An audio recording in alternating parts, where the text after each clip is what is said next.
مرحبا رمضان یا رمضان یا رمضان یا رمضان،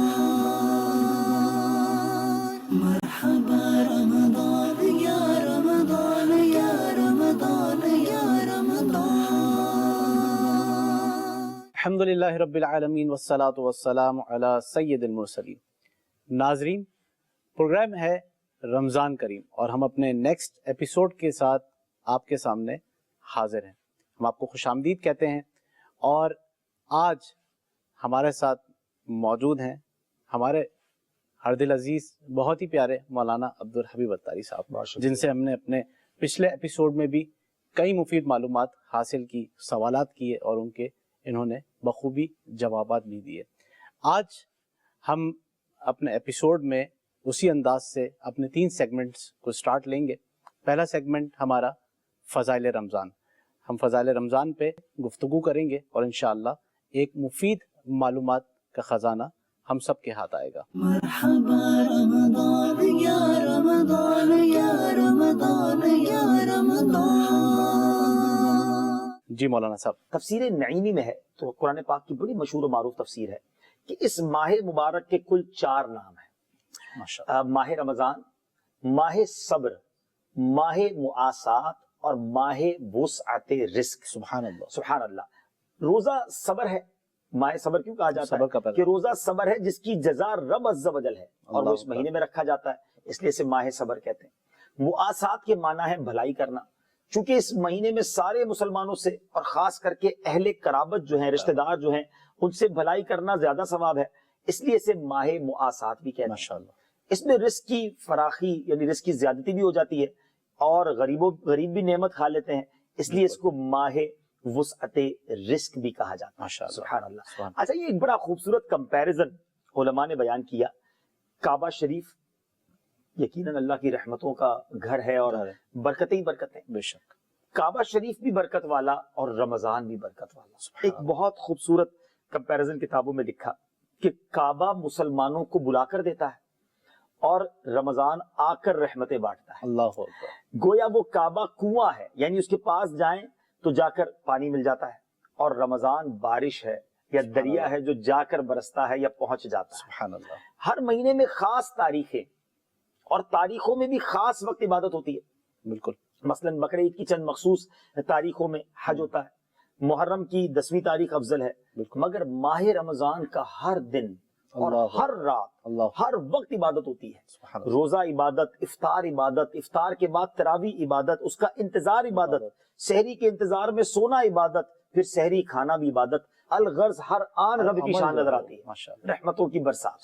اچھا، پھر رمضان ایک بھٹی ہے، جیسے کہ بھٹی گندے لوہے کو صاف اور صاف لوہے کو مشین کا پرزہ بنا دیتی ہے، اسی طرح سونے کو زیور بنا کر استعمال کے لائق بنا دیتی ہے۔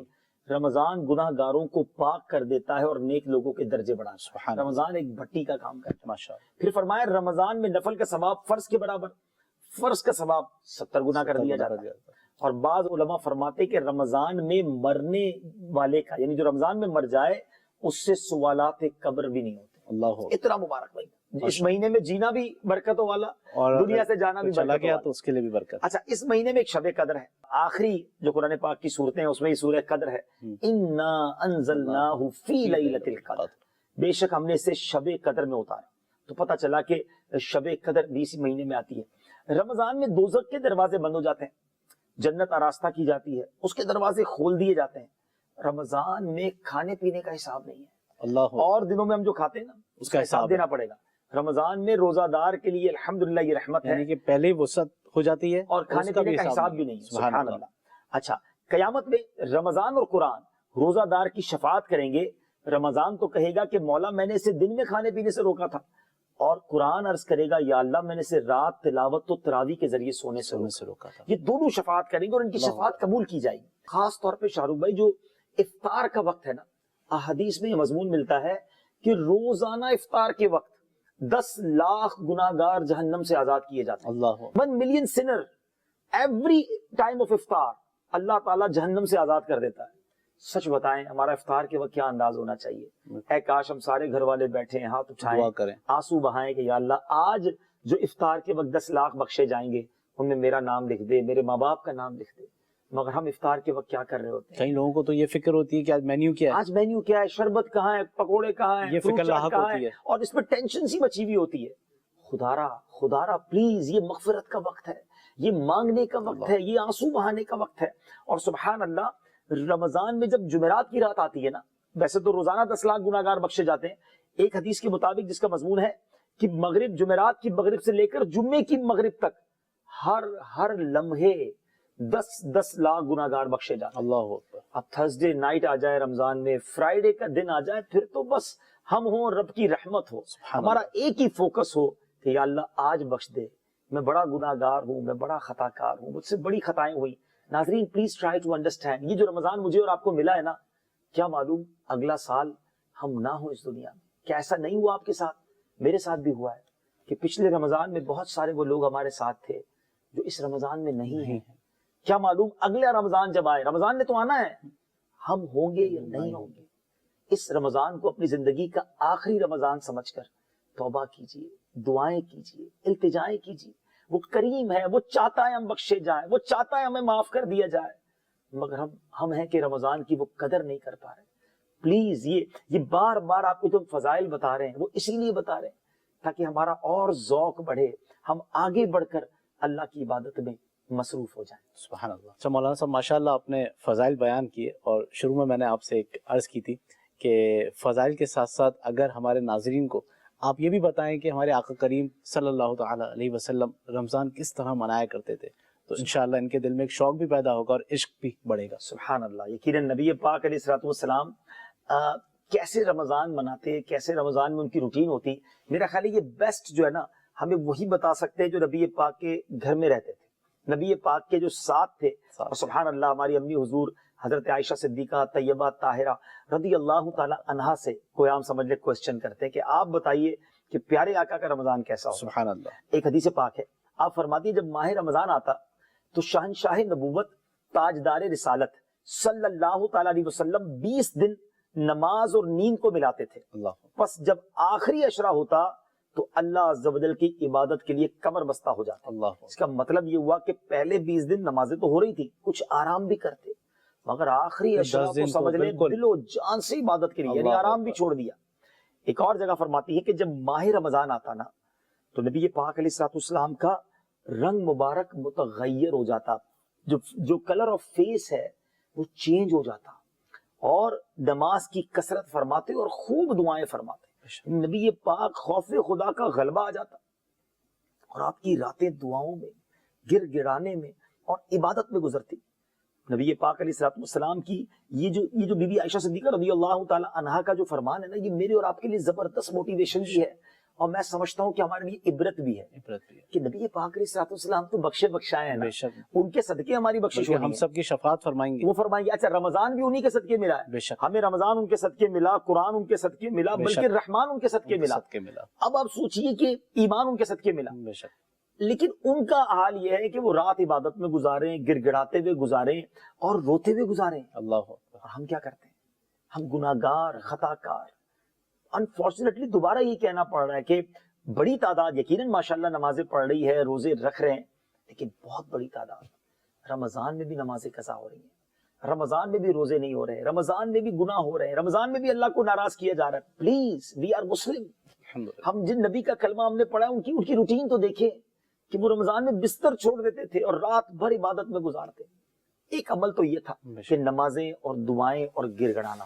دوسرا عمل بتاؤں، حضرت سیدنا عبداللہ ابن عباس رضی اللہ تعالیٰ عنہ فرماتے ہیں کہ جب ماہ رمضان آتا تو نبی پاک علیہ الصلوۃ والسلام ہر قیدی کو رہا کر دیتے اور ہر سائل کو عطا فرماتے، جو مانگنے والا آتا نا میرے آقا عطا فرماتے۔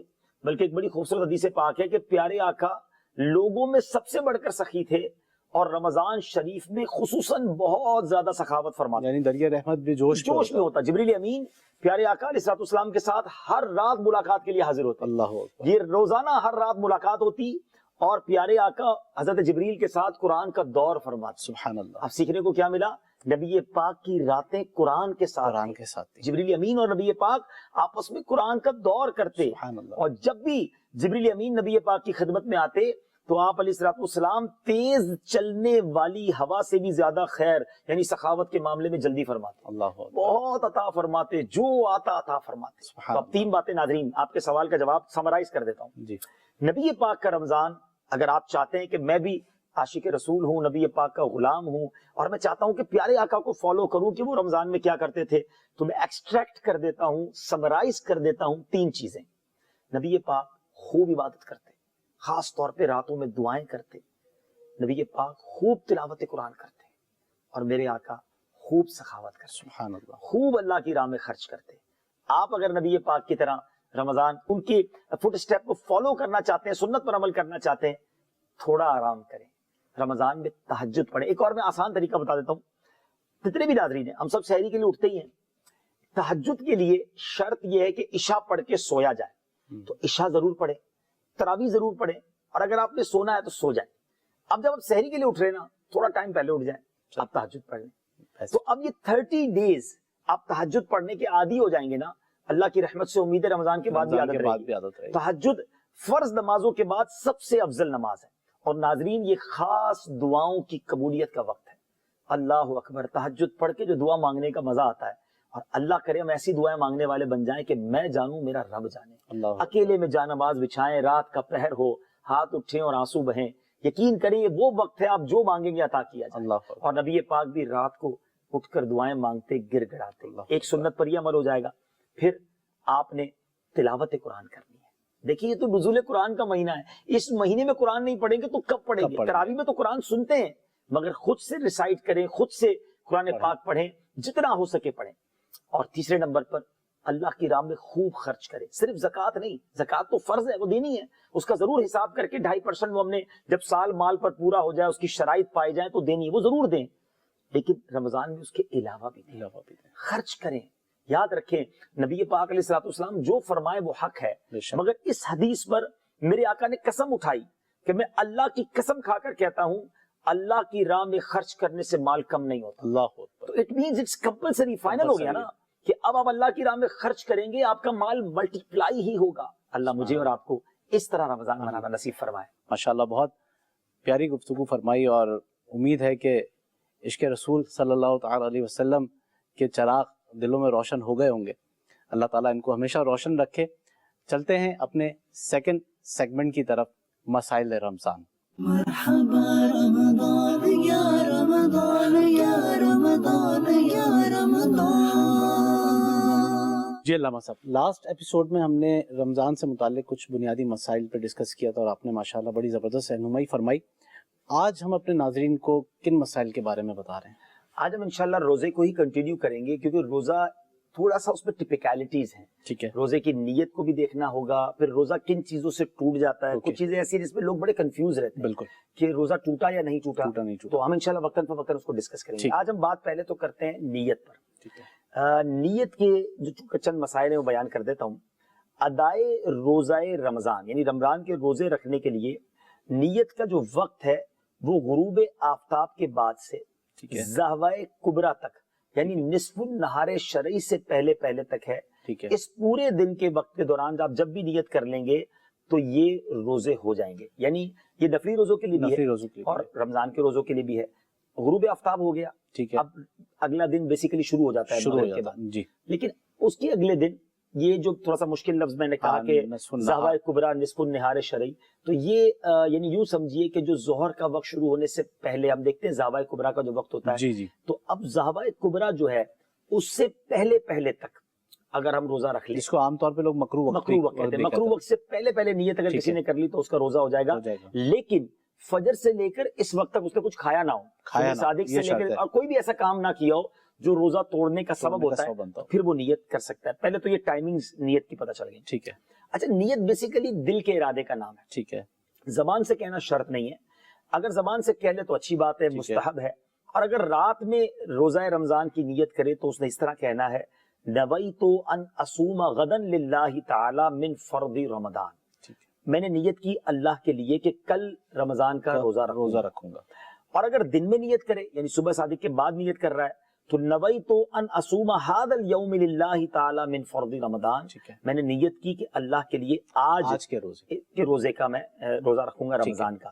تو اب یہ وہی والی بات ہے کہ دل میں بھی نیت کر لے، زبان سے نہ بھی کہا تو کوئی حرج نہیں. ٹھیک ہے، اچھا پھر اسی طرح عربی میں اگر نیت کر رہا ہے تو اسی اس وقت وہ نیت شمار ہوگی جب اس کا معنی بھی پتا ہو. ٹھیک ہے، زبان سے نیت کر رہا ہے پتہ نہیں کیا کہہ رہا ہے کیا کہہ رہا تو ہے، پھر نیت نہیں ٹھیک ہے. ہوگی.